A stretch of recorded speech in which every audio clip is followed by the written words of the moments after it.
الرحمن الرحيم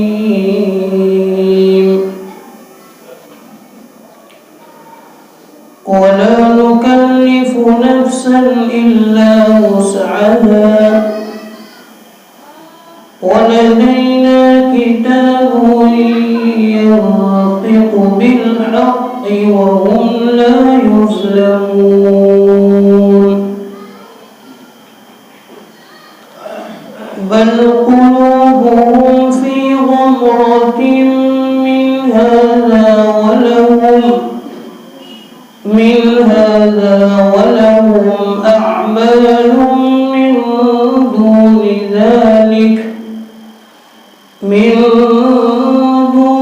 ذلك هم لها عاملون حتى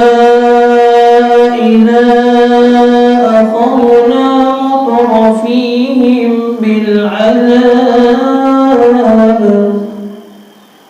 مترفيهم بالعذاب إذا هم يجأرون لا تجأروا اليوم إنكم منا لا تنصرون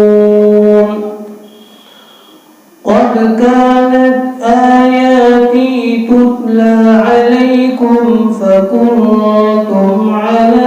أعقابكم تنكصون صدق الله العظيم سبحانك لا علم لنا إلا ما علمتنا إنك أنت العليم الحكيم رب اشرح لي صدري ويسر لي أمري واحلل عقدة من لساني يفقهوا قولي پناہ مانگتا ہوں میں اللہ تعالیٰ کی شیطان و مردود سے شروع کرتا ہوں اللہ کے نام سے جو بڑا مہربان اور نہایت رحم کرنے والا ہے اور ہم کسی کو اس کی وسعت سے زیادہ کام کرنے پر مجبور نہیں کرتے جو کام بتلا رکھے ہیں سب آسان ہی ہے اور ہمارے پاس ایک دفتر نامہ اعمال کا محفوظ ہے جو ٹھیک ٹھیک سب کا حال بتا دے گا اور لوگوں پر ذرہ برابر بھی ظلم نہ کیا جائے گا بلکہ ان کفار کے دل اس دین کی طرف سے جہالت اور شک میں ہے اور اس کے علاوہ ان لوگوں کے اور بھی برے اعمال ہیں جن کو وہ کیا کرتے ہیں یہاں تک کہ ہم جب ان کے خوشحال لوگوں کو بعد موت کے عذاب میں پکڑ لیں گے تو وہ چلا اٹھیں گے اس وقت ان سے کہا جائے گا اب مت چلاؤ ہماری طرف سے تمہاری مدد نہ ہوگی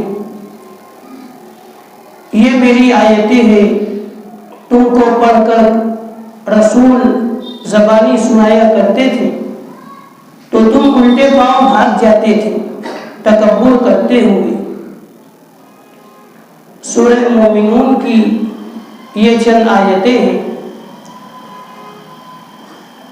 جو آپ لوگوں کے سامنے تلاوت کی گئی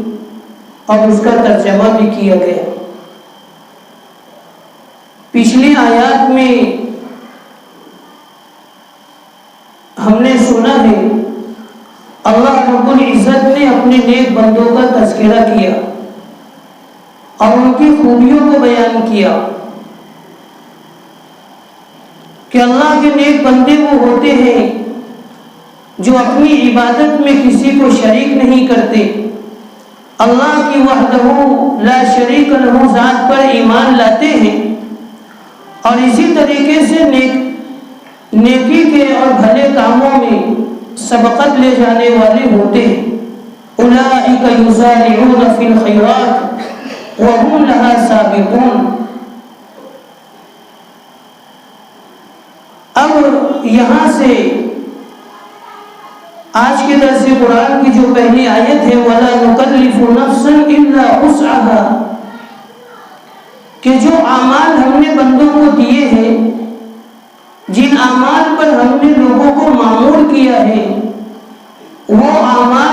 مشکل نہیں ہے۔ اللہ رب العزت نے دن بھر میں 5 وقت نماز ہم پر فرض کی ہے، یہ اللہ کی مشیت ہے، اور اللہ بہتر جانتے ہیں کہ کتنے وقت کی نماز بندہ مومن پڑھ سکتا ہے، تو کوئی مشکل عمل نہیں ہے۔ اللہ رب العزت چاہتے تو زندگی میں ہر بار حج ہم پر فرض کر دیتے، لیکن زندگی میں صرف ایک مرتبہ حج کرنا فرض ہے، یہ ہم بادہ سنتے ہیں۔ تو اللہ رب العزت نے جو اعمال ہمیں دیے ہیں، جن اعمال کا ہمیں مکلف بنایا ہے، وہ مشکل نہیں ہے، آسان اعمال ہے۔ لا نکلف نفسا الا وسعها۔ قرآن مجید میں کئی مقامات پر یہ آیت ہے، سورہ بقرہ کی خود آخر آیت لا یکلف اللہ نفسا الا وسعها ہے، اس میں بھی یہی بات بیان فرمائی کہ ہم نے انسانوں کو جو اعمال دیے ہیں، ہمیں اس بات کی امید ہے، اور ہم کو یہ پتہ ہے، اللہ چاہتے ہیں، اللہ رب العزت کہتے ہیں کہ ہمیں اندازہ ہے کہ ہمارے نیک بندے اس پر عمل کریں گے، الا یہ کہ کسی سے کوتاہی ہو جائے اور بات ہے۔ تو اعمال کا تذکرہ فرمانے کے بعد کہا لا نکلف نفسا الا وسعها وَلَدَيْنَا كِتَابٌ يَنْطِقُ،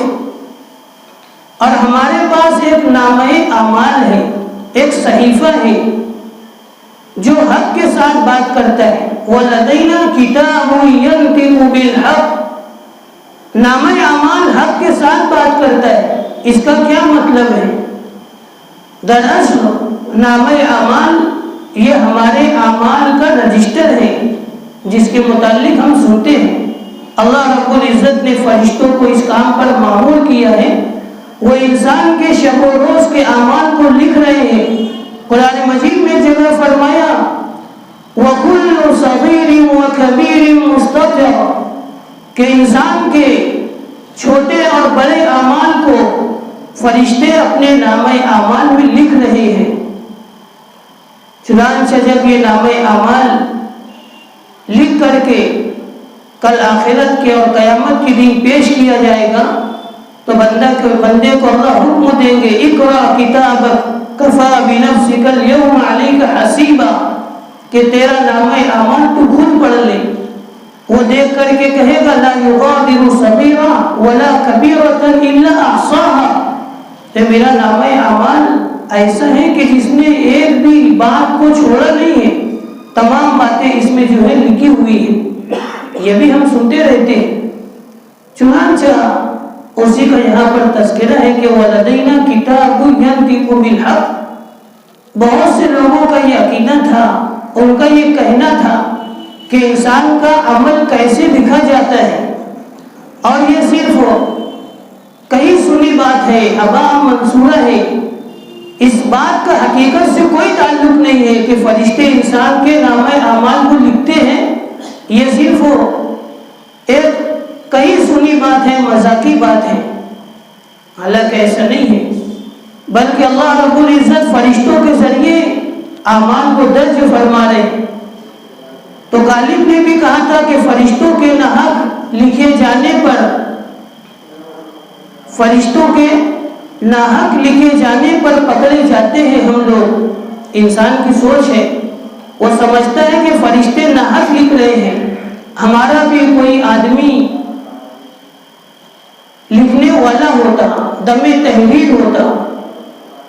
یعنی انسان کی سوچ یہ ہے کہ فرشتے نعوذ باللہ غلط باتیں اس میں درج کر رہے ہیں اور انسان کو جہنم کا حقدار بنا رہے ہیں، تو یہ سمجھتا ہے کہ ہمارا بھی کوئی آدمی دم تحریر ہوتا۔ یعنی جب فرشتے نامہ اعمال لکھ رہے تھے تو اگر ہمارا کوئی آدمی وہاں موجود ہوتا تو وہ انصاف کی بات کرتا اور ہمیں جنت تک پہنچانے میں معین اور مددگار بنتا۔ جیسا کہ دنیا میں ہوتا ہے کہ کوئی آدمی گناہگار ہے اور کسی کام کا وہ مجرم ہے، تو دنیا کی عدالت اس مجرم آدمی کو منصف بتلاتی ہے، دنیا کی عدالت اس آدمی کو جو ہے گناہگار نہیں کہتی۔ ایسا نہیں ہے، اللہ رب العزت کے یہاں جو بندہ گناہگار ہے 100 گناہگار ہے، تو ہمارا بھی کوئی آدمی دم تحریر ہوتا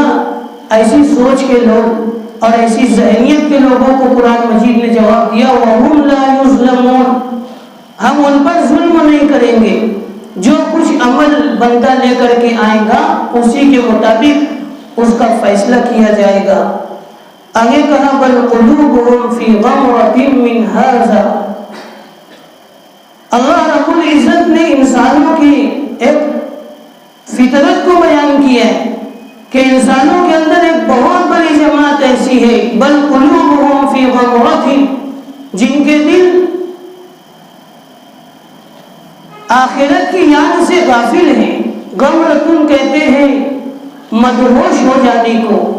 غمرتن کا ایک معنی یہ بھی آتا ہے کہ کسی چیز کو پردے سے اور کپڑے سے لپیٹ دیا جائے تو کوئی چیز باہر سے دکھائی نہ دے، جیسے چہرے پر اگر کپڑا ڈال دیا جائے تو آدمی خوبصورت ہے، بدصورت ہے، حسین اور جمیل ہے، یہ وہ کیسا ہے دیکھنے والا اندازہ نہیں کر سکتا۔ تو قرآن مجید نے فرمایا کہ بل قلوبهم فی غمرۃ، کہ انسانوں میں بہت سے لوگ ایسے ہیں جن کے دلوں پر پردہ پڑا ہوا ہے، جن کے دل مدہوش ہو گئے ہیں اللہ رب العزت کی یاد سے اور آخرت کی یاد سے وہ غافل ہے۔ بل قلوبهم فی غمرۃ، اسی یاد سے مدہوش ہونے کی وجہ سے آخرت کی زندگی سے غافل ہے۔ صرف زراعت، صرف معیشت، صرف کاروبار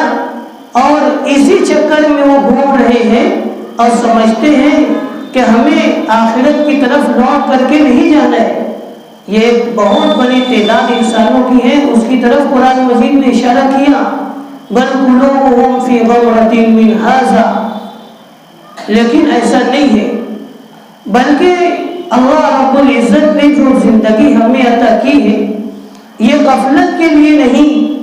یہ گزارنے کے لیے نہیں، بلکہ اللہ رب العزت نے یہ زندگی بنانے کے لیے ہمیں عطا کی ہے تاکہ انسان کو فکر آخرت ہو، تاکہ ایک انسان کو اپنی اصل جگہ، اپنا اصل ٹھکانہ پہچان سکے۔ اس کے لیے اللہ رب العزت نے اس دنیا کے اندر بھیجا ہے۔ تو فرمایا کہ بل قلوبهم فی غمرۃ، بہت سے لوگوں کے دلوں پر پردہ پڑا ہوا ہے اور ان کے دل مدہوش ہے، حق بات سے دور ہے۔ اسی لیے قرآن مجید میں بھی کئی مقامات پر اس کا تذکرہ کیا ہے کہ لوگوں کے دل کس طریقے سے حق سے ہٹے ہوئے، اور آدمی جب تجارت، معیشت اور کاروبار کو ہی اپنا مشعل راہ اور مقصد بنا لیتا ہے تو پھر کل آخرت میں اللہ کے پاس خالی ہاتھ پیش ہوگا۔ اسی لیے کسی شاعر نے کہا تھا کہ شیخ صاحب حشر کے میدان میں آئے تو اعمال نہ دارد، شیخ صاحب حشر کے میدان میں آئے تو اعمال نہ دارد، اور دنیا سے گئے تو مال نہ دارد، یعنی جب دنیا سے گئے تو مال کو چھوڑ دیا، اور حشر کے میدان میں اللہ سے جب ملاقات ہوئی تو اعمال نہ دارد، یعنی خسیر الدنیا والآخرہ کے مصداق ہو گئے کہ دنیا کے اندر بھی ان کا مال ان کے وارثوں کا ہو گیا، اور اللہ کے پاس جب پہنچے ہیں تو شیخ صاحب کے پاس اعمال نہ دارد، یعنی عمل کی کوئی گٹھری نہیں تھی۔ چنانچہ یہ آخرت کی فکر قرآن مجید دلاتا ہے بل قلوبهم فی غمرۃ، اس کے خول سے نکالنا چاہتا ہے اور ہم مومنوں اور مسلمانوں کو متوجہ کروانا چاہتا ہے کہ تم اپنے مقصد کو پہچانو اور فکر آخرت کی طرف متوجہ ہو جاؤ۔ اور بے شمار واقعات اس پر شاہد ہے۔ صحابہ رضی اللہ تعالی عنہم اجمعین میں فکر آخرت کس درجہ کا تھا؟ حضرت ابو ہریرہ رضی اللہ تعالی عنہ بڑے صحابی رسول ہیں، جلیل القدر صحابی ہیں، اصحاب صفہ پر رہنے والے صحابی حضرت ابو ہریرہ ہے۔ جناب رسول اللہ صلی اللہ علیہ وآلہ وسلم کی معیت اور آپ کی صحبت آپ کو ایک لمبے زمانے تک ملی ہے۔ سرکار دو عالم جناب رسول اللہ صلی اللہ علیہ وسلم سے 5000 حدیثیں آپ نے روایت کی ہے۔ اسی لیے علماء نے فرمایا کہ مکثرین فی الحدیث ابو ہریرہ ہے۔ یعنی آپ سے زیادہ حدیثیں کسی اور نے بیان نہیں کی. ایسے علم اور فضل والے آدمی ابو ہریرہ ہے. چنانچہ ان کے متعلق، ان کے تقوی کے متعلق اگر ہم پڑھنا چاہیں تو بے شمار باتیں پڑھ سکتے ہیں. حضرت ابو ہریرہ رضی اللہ تعالی عنہ دن بھر روزہ رکھا کرتے تھے اور اصحاب صفہ کا جو چبوترا ہے اسی پر پڑے رہا کرتے تھے. غریب اور مسکین آدمی تھے. لوگوں نے پوچھا کہ ابو ہریرہ تم کو اتنی حدیثیں اللہ کے نبی سے کیسے یاد ہو گئی؟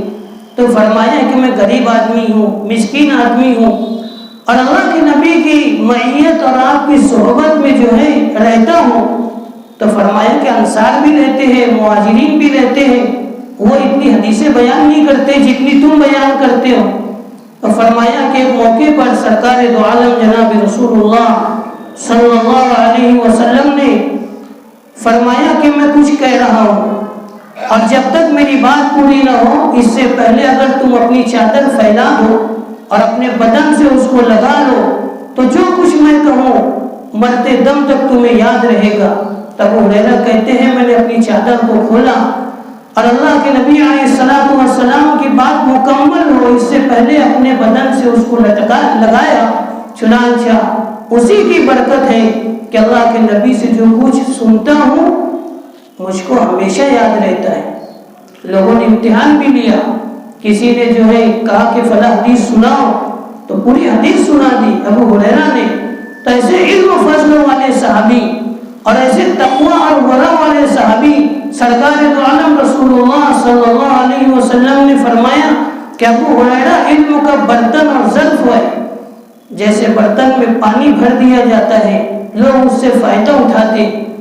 تو ابو ہریرہ کی مثال اللہ کے نبی نے دی. آپ کا عمل ایسا زبردست تھا کہ آپ رات تہجد کی نماز کا اہتمام کرتے ایک پہر میں اور دوسرے پہر میں اپنی بیوی کو بیدار کرتے تاکہ وہ اللہ کی عبادت کرے. تو یہ علم و فضل والے ہیں ابو ہریرہ، لیکن آخرت کی زندگی سے غافل نہیں تھے. یہ مقصد ہے ابو ہریرہ کی زندگی بیان کرنے کا. حضرت ابو ہریرہ رضی اللہ تعالی عنہ آخرت کی زندگی سے ایسے فکر مند تھے کہ جب زندگی کا آخری وقت تھا اور چراغ گل ہو رہا تھا تو بڑی جماعت آپ کے پاس موجود تھی. حضرت ابو ہریرہ کے رضی اللہ تعالی عنہ کے پاس بے شمار لوگ بیٹھے ہوئے تھے. تو آپ رونے لگے. لوگ سمجھے کہ موت کے ڈر سے رو رہے ہیں. حضرت ابو ہریرہ نے کہا لا ابکی علی دنیاکم، میں تمہاری دنیا کے چھوڑ جانے کی وجہ سے نہیں رو رہا ہوں. آدمی کے اندر ایک عام بات ہے کہ جو دنیا کا طالب ہوتا ہے، جو دنیا پرست ہوتا ہے، دنیا سے جس کو لگاؤ محبت ہوتی ہے تو آدمی دنیا کے چھوٹنے سے روتا ہے. اب میں دنیا چھوڑ کر کے جا رہا ہوں، یہ مال کا وارث کون ہوگا اور میری اولاد اب کیا کرے گی، وہ یہ فکر کرتا ہے. ابو ہریرہ نے کہا اب کی علی دنیا کو، میں تمہاری دنیا کے چھوڑ جانے کی وجہ سے نہیں رو رہا ہوں، بل اب کی علی قلتی زاد و طویل سفر. فرمایا کہ میں اس لیے رو رہا ہوں کہ میرے پاس سفر کا توشہ کم ہے، وہ طویل سفر اور سفر لمبا ہے. وہی آخرت کا سفر مراد ہے کہ اتنے لمبے سفر کے لیے میں جا رہا ہوں لیکن میرے پاس جو ہے سفر کا لیے توشہ نہیں ہے. حالانکہ رات بھر کے اعمال تھے، دن بھر کا روزہ تھا، رات بھر کی نمازیں تھیں اور اللہ کے نبی علیہ الصلوۃ والسلام کی حدیثیں آپ کو یاد تھی. تو علم بھی تھا، عمل بھی تھا، تقوی اور ورع تھا، اللہ کا ڈر اور خشیت ابو ہریرہ کے دل میں تھی. لیکن فرمایا کہ لا ابکی علی دنیاکم بل ابکی علی قلت زاد و طول سفر. کس کے لیے رو رہا ہوں؟ عمر ابن عبدالعزیز رحمۃ اللہ علیہ کے نام سے شاید ہم میں سے کون آدمی ہوگا جو ان سے واقف نہ ہو. عمر ابن عبدالعزیز رحمۃ اللہ علیہ ابھی بادشاہ اور حاکم نہیں بنے تھے. آپ بنو امیہ کے قبیلے سے ہیں. بنو امیہ کا وہ خاندان ہے جنہوں نے ایک لمبے زمانے تک دنیا میں حکومت کی ہے اور بنو امیہ میں بے شمار سلاطین اور بادشاہ گزرے. تو عمر ابن عبدالعزیز رحمۃ اللہ علیہ ایک بادشاہ کے ساتھ سفر کر رہے تھے، ابھی آپ کم عمر تھے، چنانچہ بادشاہ ان کا اپنا قریبی رشتہ دار تھا، تو بادشاہ نے حضرت عمر ابن عبدالعزیز کو اپنے ساتھ رکھا اور سفر جاری تھا۔ ایک جگہ بادشاہ کے حکم سے قافلے کو روک دیا گیا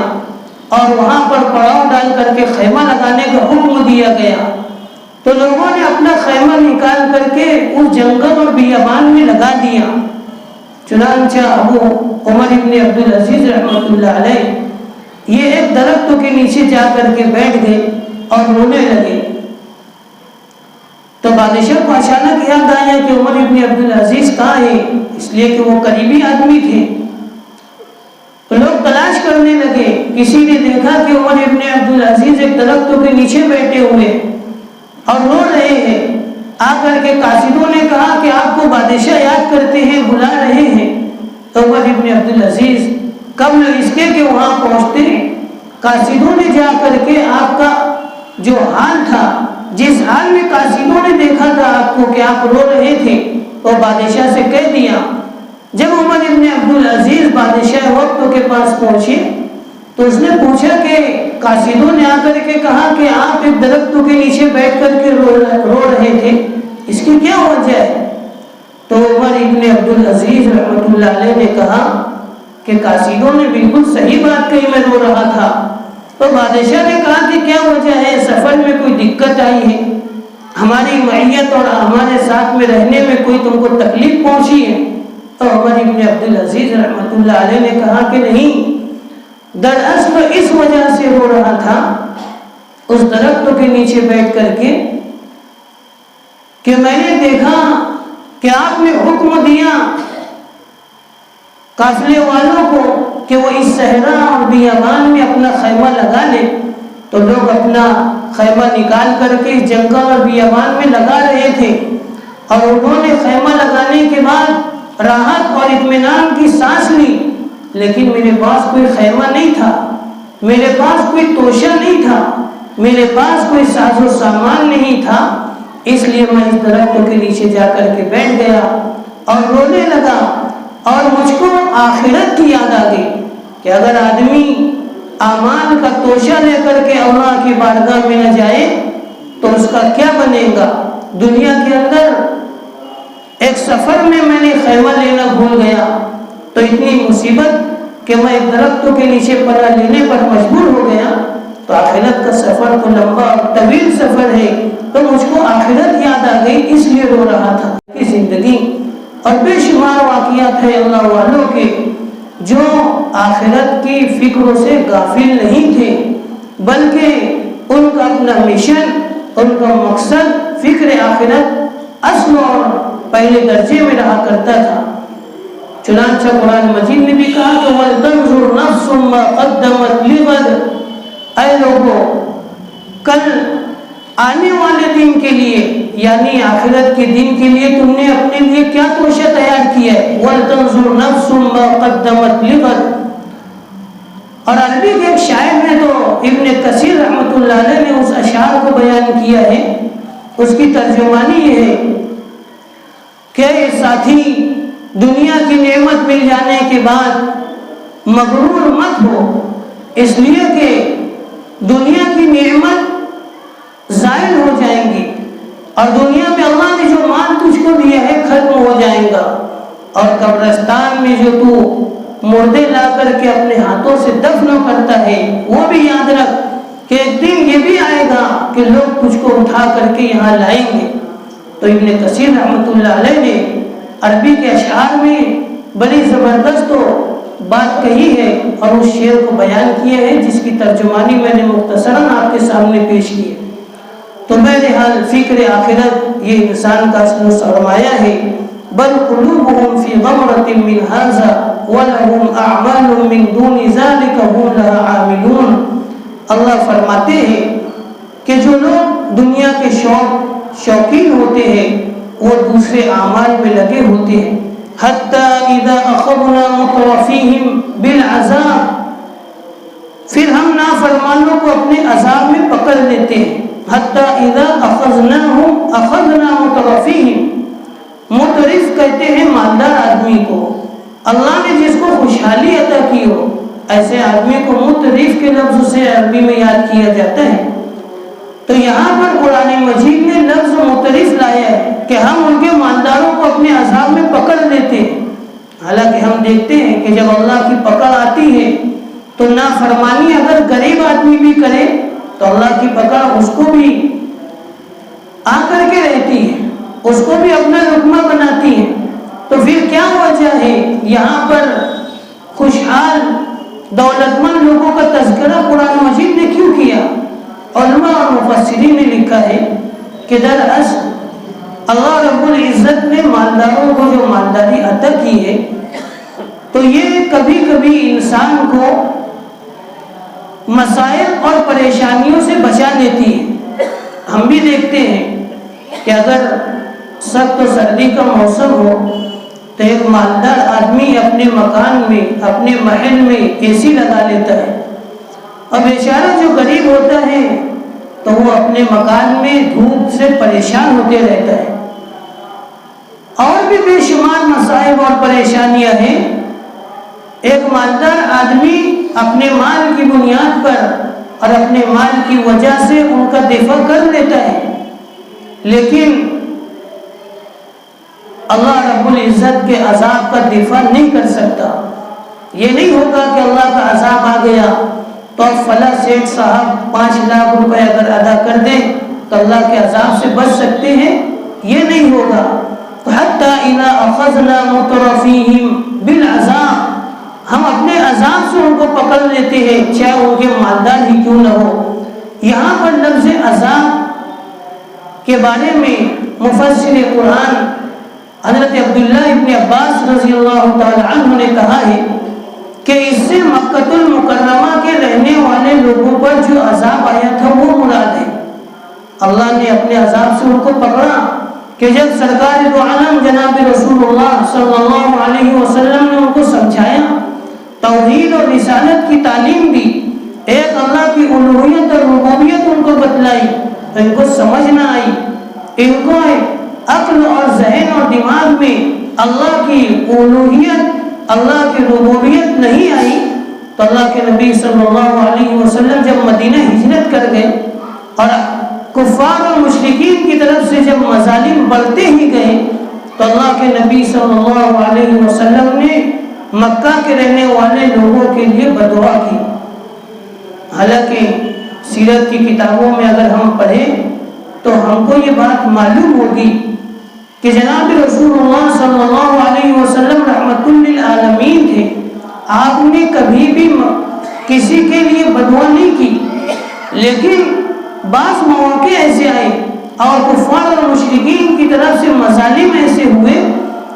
انہی مواقع میں سے ایک موقع یہ بھی تھا تو اللہ کے نبی علیہ السلام نے ان کے لیے بدعا کی، اے اللہ مکہ کے رہنے والے قبائل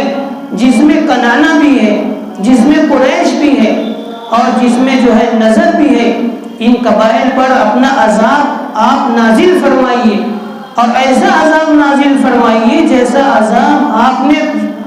حضرت یوسف علیہ السلام کے زمانے میں نازل کیا تھا۔ تو حضرت یوسف کے زمانے میں جو قحط آیا تھا بڑا سخت تھا، سورہ یوسف میں ہم نے سنا ہے کہ 7 سال قحط سالی کے گزرے ہیں، تو یہی عذاب اور اسی جیسا عذاب مکہ کے رہنے والے مشرکین پر آیا کہ یہ اللہ کے عذاب سے ایسے مستحق ہوئے کہ ان کے مویشی مر گئے، پانی کے ایک ایک قطرے کے لیے یہ محتاج ہو گئے، اور مردار جانوروں کا گوشت تو کھانے پر مجبور ہو گئے، اور چمڑے کو جو ہے پانی میں بھگو کر کے کھانے لگے، اور جانوروں کی ہڈیاں کھانے پر محتاج ہو گئے۔ چنانچہ انہوں نے مشورہ کیا کہ یہ تو سخت عذاب ہے، اور اس کو ہٹانے کے لیے، اس عذاب کو دور کرنے کے لیے ہمیں جناب محمد رسول اللہ صلی اللہ علیہ وسلم سے معافی تلافی کرنا چاہیے۔ چنانچہ انہوں نے مشورہ کیا اور آپ کے چچا حضرت ابو سفیان جو ابھی مسلمان نہیں ہوئے تھے آپ کی خدمت میں بھیجا، مدینہ آئے اور آ کر کے کہا کہ بیٹا آپ نے اللہ کے عذاب کو ہم پر مسلط کر دیا، اور اس طریقے سے کہا کہ آپ نے بدر کے میدان میں ہمارے 70 بڑے آدمیوں کو قتل کیا، اب کیا آپ ان کے بچوں کو بھی قتل کرنا چاہتے ہیں؟ آپ تو نبی رحمت ہیں، آپ تو بڑے شفیق ہیں، آپ تو بڑے مہربان انسان ہیں۔ یہ ابو سفیان کے الفاظ ہیں، جو ابھی مسلمان نہیں ہوئے تھے، اللہ کے نبی سے التجا کی، دعا کی، اور کہا کہ آپ دعا کرتے کہ یہ عذاب اللہ نے جو ہم پر مسلط کیا ہے، اللہ رب العزت اس عذاب کو ہم سے دور کر دے۔ اللہ کے نبی صلی اللہ علیہ وآلہ وسلم نے اپنی رحمت اور شفقت کی بنیاد پر دعا کی کہ اللہ مکہ کے رہنے والوں پر جو عذاب نازل ہوا ہے اس کو دور کر دیجیے۔ چنانچہ یہ عذاب ٹل گیا، اور پھر وہ اسی طریقے سے جیسے زندگی پہلے گزارتے رہے۔ تو اس عذاب کا تذکرہ ہے، ابن عباس رضی اللہ تعالیٰ عنہ یہ کہتے ہیں، اللہ فرماتے ہیں جب ہمارا عذاب آتا ہے تو لوگ چیختے ہیں، آواز کرتے ہیں۔ ظاہر سی بات ہے، کوئی حادثہ ہو جائے تو آدمی اپنی طاقت سے زیادہ آواز نکالتا ہے، تو اللہ کے عذاب کے سامنے آدمی چلائے نا، ایسا نہیں ہو سکتا۔ فرمایا لا تجأروا اليوم، ہم کہیں گے کہ آج چلاؤ مت، انکم منا لا تنصرون، آج کوئی تمہاری مدد نہیں کر سکتا۔ قد كانت آیاتی تتلی علیکم فکنتم علی اعقابکم تنکسون، کہ جب قرآن مجید سمجھانے والے علماء، انبیاء اور زمانے کے مبلغین تم کو سمجھاتے تھے تو علی اعقابکم تنکسون، تم اپنے پیر کی ایڑیوں کے بل پلٹ جایا کرتے تھے۔ یہ انسان کا غرور ہوتا ہے کہ کسی کو حقیر سمجھتا ہے تو اس کو دیکھ کر کے 2 قدم یا اپنے قدموں کو زمین سے ایسے اوپر اٹھا لیتا ہے، تو یہ انسان کے غرور کی پہچان اور علامت ہے۔ اسی کا تذکرہ قرآن مجید نے کیا کہ فَكُنْتُمْ عَلَىٰ أَعْقَابِكُمْ تَنْكِسُونَ، تم اپنے پاؤں کو زمین سے اٹھا لیا کرتے تھے یا اپنی ایڑیوں کو گھما لیا کرتے تھے، یعنی نبی کی ذات کے ساتھ تمہارا یہ ایسا عمل گستاخی والا تھا کہ نبی کیا کہہ رہے ہیں، تم کو سمجھا رہے ہیں تمہاری بھلائی کے لیے، اور آخرت کی یاد دلا رہے ہیں، عزم ٹھکانے کی طرف جانے کی فکر تم کو سمجھا رہے ہیں، اور تم سمجھ رہے تھے کہ یہ جو نبی ہمیں سمجھا رہے ہیں سب لغویات ہیں، یہ سب فضول باتیں ہیں۔ تو فرمایا کہ فَكُنْتُمْ عَلَىٰ أَعْقَابِكُمْ تَنْكِسُونَ، تم اپنے پیر کی ایڑیوں کو پلٹ لیا کرتے تھے۔ مُسْتَكْبِرِينَ بِهِ سَامِرًا تَهْجُرُونَ، اب اسی میں پڑے رہو، یہ تم کو جو ہے ہم نے چھوڑ دیا ہے۔ یہاں پر قرآن مجید نے یہاں پر جو لفظ استعمال کیا ہے قد کانت آیاتی، قرآن مجید پڑھ کر کے تمہیں سناتے ہیں، آیاتی کا لفظ آیا ہے، یعنی نبی قرآن پڑھ کر کے لوگوں کو سناتے تھے اور لوگ پلٹ جاتے تھے۔ تو یہ تو ان لوگوں کا عمل ہے جو قرآن مجید کو اور ان کی آیتوں کو نہیں مانتے، لیکن اللہ رب العزت نے ہمیں مومن اور مسلمان بنایا ہے۔ اللہ رب العزت نے قرآن مجید کو سمجھنے پر، اس کی بات کو عمل کرنے پر بے شمار انعامات رکھے۔ ایک حدیث میں آیا ہے کہ ایک آدمی قرآن مجید کی ایک آیت پڑھتا ہے، اللہ رب العزت 100 رکعت نفل نماز پڑھنے کے برابر اجر عطا کرتے، اس لیے کہ قرآن مجید کی آیت ہے۔ اور ایک روایت میں تو یہ بات ملتی ہے کہ اگر کوئی بندہ مومن قرآن مجید کی ایک آیت سیکھے، اس میں تدبر اور غور فکر کرے، اللہ رب العزت اس ایک آیت کو سمجھنے کی برکت سے، اس کی وجہ سے 1000 نفل نماز پڑھنے کا ثواب عطا کرتے ہیں۔ تو یہ اللہ رب العزت کی طرف سے انعامات ہے جو بندے مومن کو اللہ عطا فرماتے، اس لیے کہ کفار اور مشرکین نے اپنے پیروں کو گھما لیا تھا اور اس کو لغویات، واہیات کی کتاب کہا تھا۔ تو یہ کوئی واہیات اور نعوذ باللہ لغویات کی کتاب نہیں ہے، یہ تو بھٹکے ہوا کو راہ ہدایت پر لانے والی کتاب، یہ تو گمراہوں کو صحیح طریقے پر چلانے والی کتاب ہے۔ اسی لیے اللہ رب العزت نے اس کتاب کو بڑا عظیم الشان مقام دیا ہے۔ اور یہ بھی روایتوں میں ملتا ہے کہ انبیاء علیہ السلام کو جب صحیفے دیے گئے اور بے شمار انبیاء کو آسمانی کتابیں دی گئیں، تو انبیاء علیہ السلام نے اللہ سے پوچھا کہ وہ آخری کتاب جو آپ نازل کرنے والے ہیں کیا آپ وہ ہمیں عطا فرمائیں گے؟ یعنی انبیاء علیہ السلام نے بھی قرآن مجید کے متعلق اللہ سے یہ سوال کیا کہ آپ وہ آخری کتاب جو نازل فرمانے والے ہیں ہمیں عطا فرمائیں۔ ایسی عظیم الشان کتاب ہے کہ انبیاء علیہ السلام نے بھی اللہ سے مطالبہ کیا ہے کہ آپ وہ کتاب ہمیں عطا فرمائیں۔ چنانچہ ہم مسلمانوں کو قرآن مجید سے اپنا رشتہ مضبوط سے مضبوط کرنا چاہیے، بالخصوص آج کے اس پرفتن دور میں، جب کہ عقائد پر حملہ ہو رہا ہو، جب کہ انسان کے اعمال کو شیطان کچل رہا ہو، ہمیں قرآن مجید کو سیکھنے اور اس پر عمل کرنے